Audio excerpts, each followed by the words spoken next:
Something doesn't just feel off, it feels staged, calculated, and quietly explosive. Because what if the fairy tale marriage of Prince Harry and Meghan Markle wasn't just falling apart, but was already being legally dismantled behind the scenes while the world kept watching smiling photos? Because suddenly, the whispers aren't random anymore. They're forming a pattern, a dangerous one. And right at the center of it all stands one man, Tom Bower, not throwing gossip, but dropping something far more unsettling. A claim so precise, so oddly detailed, it doesn't sound like speculation. It sounds like a warning, and it starts with a clause. Not just any clause, but a buried one. Page 14, Clause 7. Why does that detail feel so specific? Because according to Bower, this wasn't just paperwork. This wasn't just legal routine. This may have been the moment everything tilted, quietly, invisibly, in a direction Harry didn't even realize he was walking into. And here's where the tension thickens. Because for weeks now, something has been shifting, subtly, quietly, almost too carefully. Public appearances feel separate. Business moves feel independent. And then out of nowhere, the narrative tightens. Meghan, once presented as part of a united front, now appears increasingly self-contained. Her own deals, her own branding, her own trajectory. Coincidence or preparation? Listen closely, because even the smallest details are starting to sound like clues. There's talk of financial strain, talk of income drying up, talk of a woman who once thrived in global deals now facing something very different, a repositioning, a recalibration, or something even more strategic. I think they've separated their professional lives. That line alone should have been enough to raise eyebrows, but it didn't stop there. I think what's really a great problem for them now, Meghan has gotten no real income anymore. She is finished.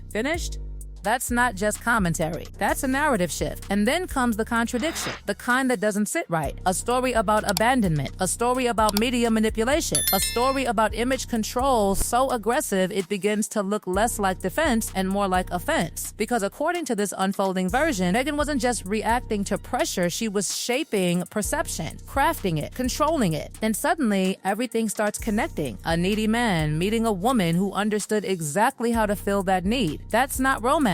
That's positioning. And what about Harry? Described not as a prince in control, but as someone lost, hypersensitive, blaming the media, unable to see his own role in the chaos surrounding him. That portrayal is brutal, but more importantly, it's strategic, because if one side is painted as unstable and the other as calculated, then in a legal battle, who holds the advantage? Exactly. Now rewind. Back to that clause. Bower doesn't just hint at it, he frames it like a ticking device hidden in plain sight. Something signed, possibly misunderstood, sitting quietly while the real game unfolded elsewhere. And then January 2026, out of nowhere, a name resurfaces. Sunshine Sachs. Not just any PR firm, not casual publicity. This is the kind of machine brought in when narratives need to be controlled early, before anything explodes publicly. So why bring them back now? Because according to this theory, you don't call in crisis managers when the crisis hits. You call them in before the headlines, before the filings, before the fallout. That's how you shape the story. And suddenly, that move doesn't feel random anymore. It feels timed, painfully timed. But here's the deeper layer, the one most people are missing. This isn't just about money, it's about control. Because in California, where they now live, the rules are different, brutally different. Income during marriage, shared. Assets, divided.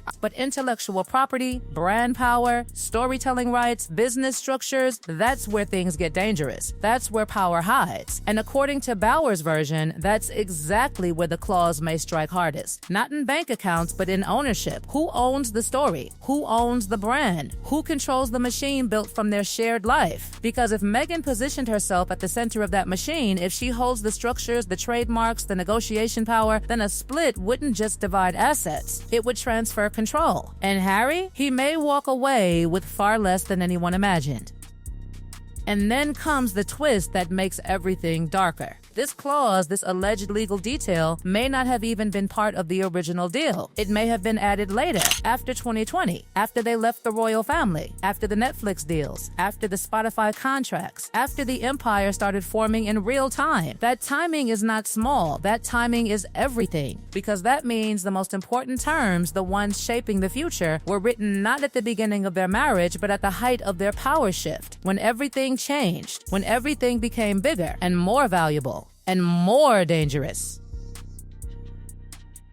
So now the question isn't just what was signed, it's when it was signed. And why? Because if this timeline holds even a fraction of truth, then what we're watching right now isn't the breakdown of a relationship. It's the slow, controlled setup of an exit. And the most unsettling part, one side may have seen it coming long before the other ever did. And this is where everything stops feeling like coincidence and starts feeling like a blueprint unfolding in real time. Because once you follow the trail beyond that alleged clause, beyond the PR shifts, beyond the carefully timed silence, the entire structure of their world begins to look less like a partnership and more like two separate empires quietly pulling away from each other while still pretending to stand side by side. Because look at the pattern now, not one isolated move, not two random decisions, but a sequence that keeps repeating with almost surgical precision. First, the shared identity begins to blur. Then, individual ventures start rising. Then, control starts consolidating. And suddenly, the public image of Harry and Meghan starts to feel like a brand that exists mostly on the surface, while underneath, something else is being built entirely. And the deeper you go, the more uncomfortable it gets. Because Tom Bauer doesn't just stop at contracts or PR firms. He pushes further into the territory most people avoid, the money trail, the legal positioning, the quiet restructuring that doesn't make headlines but determines everything when the dust finally settles. And according to the version he's laying out, what people have been calling chaos may not be chaos at all. It may be design. Think about the numbers that once dazzled everyone. The massive Netflix deal, the Spotify partnership, the billion-dollar image of a royal couple turning celebrity power into pure financial dominance. It sounded unstoppable. It sounded like a modern empire in the making. But Bauer slices through that illusion with a much colder interpretation, that those headline figures were never guaranteed, never upfront, never as simple as people believe, because those deals weren't blank checks. They were conditional, performance-based, tied to output, delivery, results. And when the output slows, when projects stall, when expectations don't fully land, the money doesn't flow the way the headlines promised. Suddenly, the empire doesn't look so solid anymore. And that's exactly where the timing starts to feel almost too perfect. Because right around 2022, the same period when some of those big promises began to collide with reality, something else quietly accelerated. Meghan's individual brand activity, her trademark filings, her independent projects, her name appearing alone without the constant pairing. On the surface, that's normal. Celebrities build solo ventures all the time. But place it next to everything else, the legal theory, the PR shifts, the alleged clause, and it starts to look like something else entirely. It starts to look like separation before separation. Because in high-stakes relationships, especially ones tied to money, reputation, and global attention, the real move isn't the breakup itself. It's the preparation. And according to Bauer's interpretation, that preparation may have been happening in plain sight while everyone was distracted by interviews, headlines, and carefully curated appearances. He points to business structures where Meghan's name stands at the center, not as a partner, but as the anchor. He points to ventures that don't rely on Harry's presence to function. He points to a growing independence that, piece by piece, reduces the need for a shared platform. And once that independence is strong enough, the rest becomes a matter of timing. Then comes the part that turns this from strategic to unsettling. The idea that even the financial strain people have been whispering about may not be what it seems. Because Bauer suggests that what looks like pressure, overspending, or instability could actually be something far more calculated. A restructuring, assets repositioned, ownership clarified, legal protections quietly reinforced, not panic, preparation. And if that's true, then every move takes on a different meaning. The Montecito property isn't just a home, it becomes a legal chess piece. The business accounts aren't just finances, they become layers of protection. The branding decisions aren't just marketing, they become control mechanisms for the future. And suddenly, the story transforms. It's no longer about whether they're struggling, it's about who is positioning themselves to win if everything collapses. And then, just when you think it can't get heavier, Bauer introduces the possibility that changes weren't just financial, but emotional, behavioral, even visible in public moments if you look closely enough. He points to appearances where Harry seems tense, unsettled, carrying something heavier than the usual pressure of public life. Moments that on their own mean nothing, but within this narrative start to feel like cracks.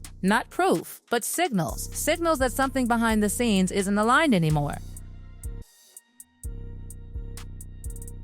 And then comes the most explosive layer of all, the future. Because Bauer doesn't leave this as a past tense theory. He pushes it forward into a prediction that feels almost like a countdown. He suggests that if this pattern is real, if the preparation is as advanced as it appears, then a formal move, a legal filing, may not be far away. Not years, months. That kind of prediction isn't casual. It's the kind that either collapses instantly or detonates everything if it lands. And if it does land, the consequences won't just be personal. They'll be structural. Because once legal proceedings begin in California, everything changes fast. Assets come under scrutiny. Agreements are tested. Clauses, like that mysterious one on page 14, suddenly matter in ways nobody outside ever imagined. And the biggest battle of all may not be over money, but over control of the narrative itself. Who owns the Sussex story? Who controls the brand built from their departure from the royal family? Who decides how their shared history is used, sold, or reshaped moving forward? That's not a simple divorce question. That's a power struggle. And in Bauer's version of events, Prince Harry may be walking into that struggle with far less leverage than people assume. Because if the structures, the deals, the intellectual property pipelines are aligned more heavily on Meghan's side, then the balance of power shifts dramatically. Not visibly, not loudly, but decisively. And once that shift happens, it's almost impossible to reverse. Then there's the emotional dimension, the one that makes everything feel even more fragile. The possibility that custody, residency, and day-to-day parenting could become part of the equation. California law, established home base, perception of stability. These aren't just legal factors, they're deeply human ones, and they carry enormous weight in any dispute involving children. And suddenly, the stakes stop being financial. They become personal, irreversibly personal, which brings everything back to that haunting question Bauer keeps circling. Not whether this will happen, not whether the marriage will survive, but whether Harry truly understands the position he may already be in. Because if the groundwork has been laid, if the clauses are as powerful as suggested, if the structures are as strategically aligned as they appear, then the moment of realization may come far too late to change anything. And that's the part that lingers. The possibility that the biggest decision, the most critical one, was already made years ago, quietly, on paper, with signatures that felt routine at the time, but may now carry consequences far beyond what was ever imagined. Because sometimes the real story isn't the breakup, it's the setup that made the breakup inevitable. And right now, every detail, every timeline, every move being re-examined is feeding into one unsettling possibility, that what the world is watching isn't a relationship unraveling, but a conclusion slowly revealing itself piece by piece exactly as it was designed.